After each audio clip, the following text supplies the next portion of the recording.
And welcome to everyone out there. This is Chris Wood here on The Blitz on Inside Lines Media, and excited to bring some of the team together that you hear on the microphone, but fortunately you don't get to see us very often, and now you have the proof why. We're audio only typically, but we thought it'd be kind of cool to come and have an opportunity to kind of just share some of the topics that are out there in the sporting world locally here currently, and kind of present our thoughts to those out there and let you see what we're thinking about some of the things that we had to be a little more diplomatic as we're broadcasting a game from one place or another. So first, let me take this opportunity to welcome in the eyes and ears, the ones who make Inside Lines Media be successful in our broadcast. Starting on my left and the top is Chris Clark. Down at the bottom, we have Corbin Linkenfelter, and we have the young CG grad of the group, Adam Ross. For the record, there are three of us that are Center Grove grads, and I'm the oldest of those three.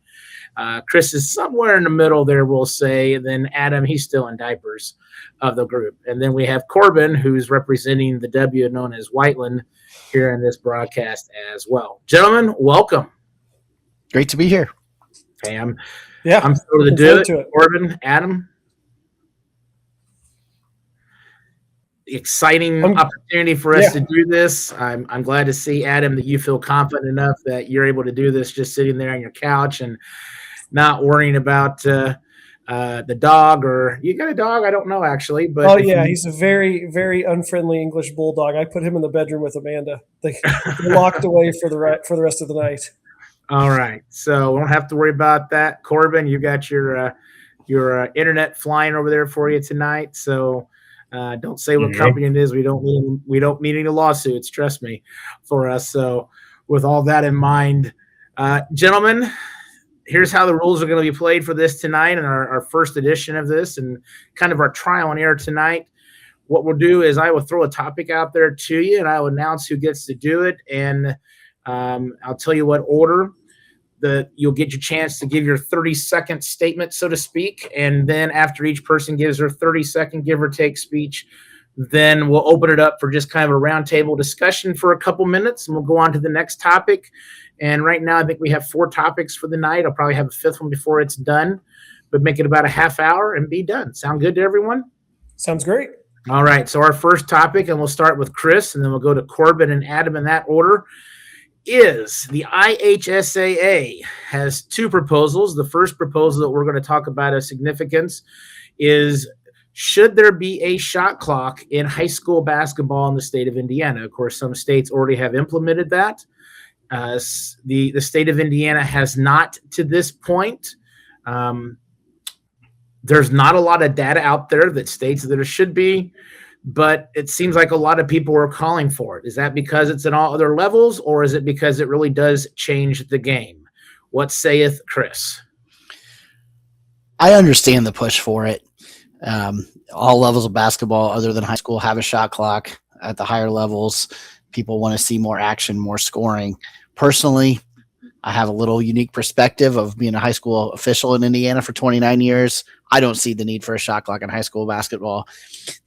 In my experience, there have been very few games that I've officiated, and I've officiated literally over 1,000 basketball games that have ever needed a shot clock. Even teams that were deliberate on their offense, games were still exciting, and you still got to see a different style of play. We saw it some this year. Steve Lynch was at Brownsburg. He was, they run a very deliberate offense, but they're always exciting to play and always exciting team to watch, even though there's scores a lot of times are in the 30s and 40s. Even when he was at Mount Vernon, it was the same way. I'm a big proponent in teaching the kids different things. The IHSAA has always been big on education-based athletics, and one way to teach education is to show there are different styles and ways you can play the game of basketball.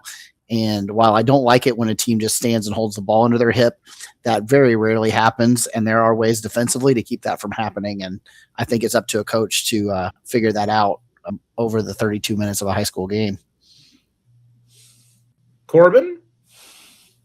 Yeah, I agree with Chris on there is no need for Indiana high school basketball. I've been broadcasting basketball games for 10 years now, and I can't tell you one time when it's over a 30-second Also, I see the people who are saying, well, it's in every other level. You go to college, you have a shot clock. You go pro, shot clock. Well, high school basketball is a completely different game here in the state of Indiana. I believe that if it's not broke, don't fix it. Adam? All right, I'm going to mix it up. I think high school basketball in Indiana is dying, if not almost dead. It started with class basketball, the creation of that, in my opinion. And I think that it is time for something to be added to add some excitement and mix up a little bit of the game. And I think a change of pace. There was a number of games that we broadcast this year where, and I understand to Chris and Corbin's point too, there's different styles of basketball. But a number of games that we broadcast this year, you get to the fourth quarter, there's like 3 minutes left. And the team that's ahead, they're not holding the ball, but it's almost like they don't even know what to do with the ball in certain situations with 3 minutes left, whether to run the offense or to run the clock. And a number of times, even defensively, the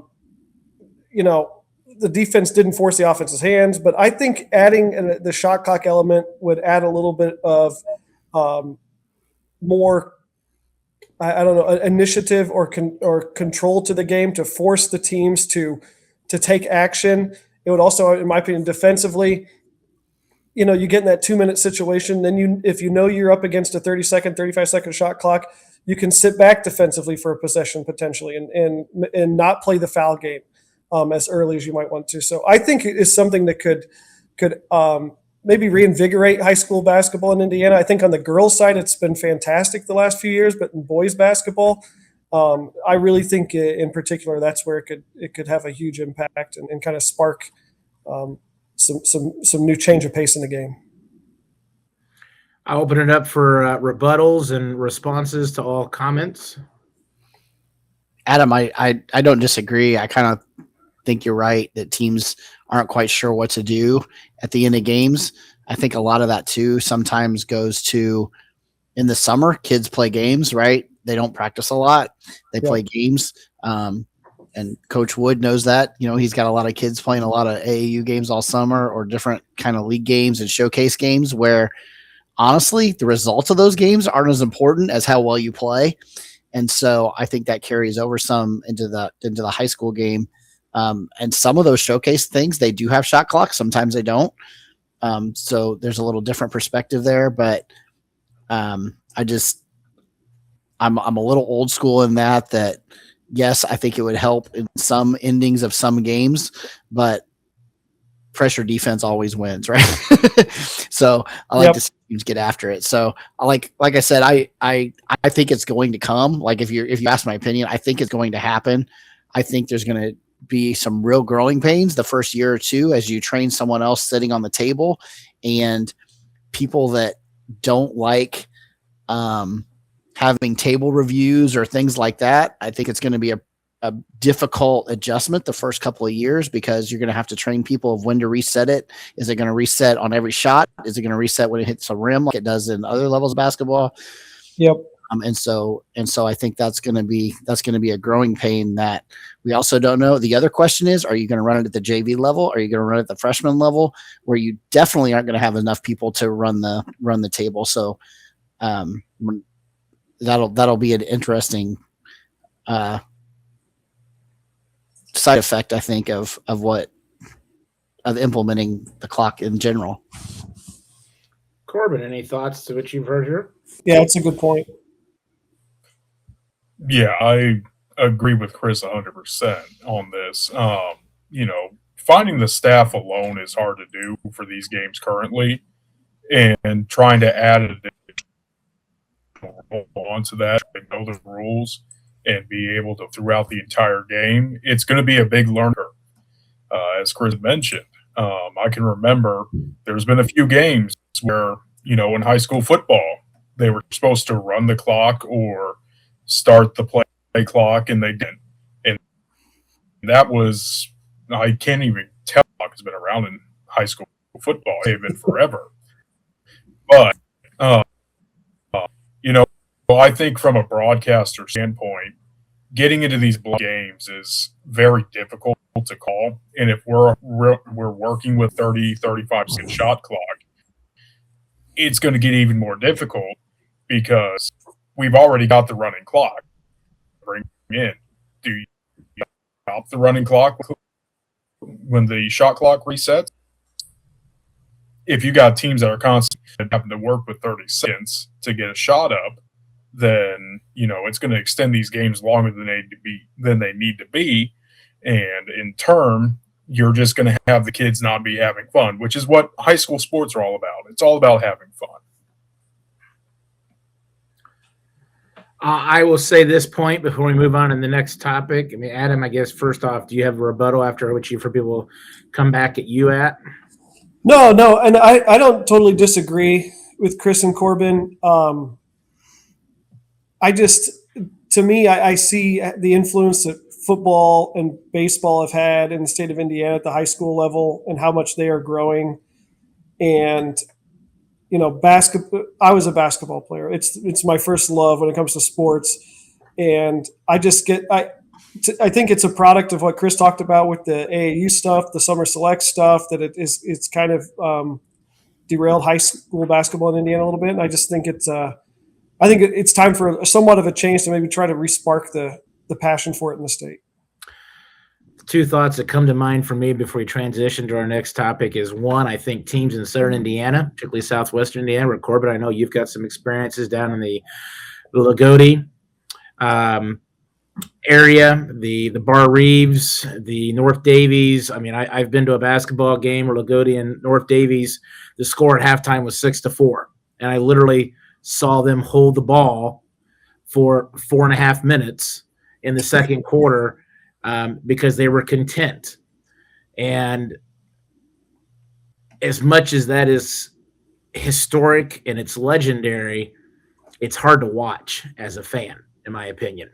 So that's a concern. The other thing I will say is I think the teams that are good defensive teams now with no shot clock are going to become stellar defensive teams once you put in the shot clock, because you're not going to have to play for 2 minutes or a minute and a half and have a team try to execute and wear you down throughout a game, because you're only going to have the ball for 30, 35, 40 seconds, whatever they make that shot clock in high school if they decided to go that route. So I from a defensive standpoint, I think it helps the game. And maybe that's not what they want to achieve. I think maybe they want to achieve more points and more excitement. And defense doesn't always bring excitement. It just means more success for a program long term. So I'll leave it at that.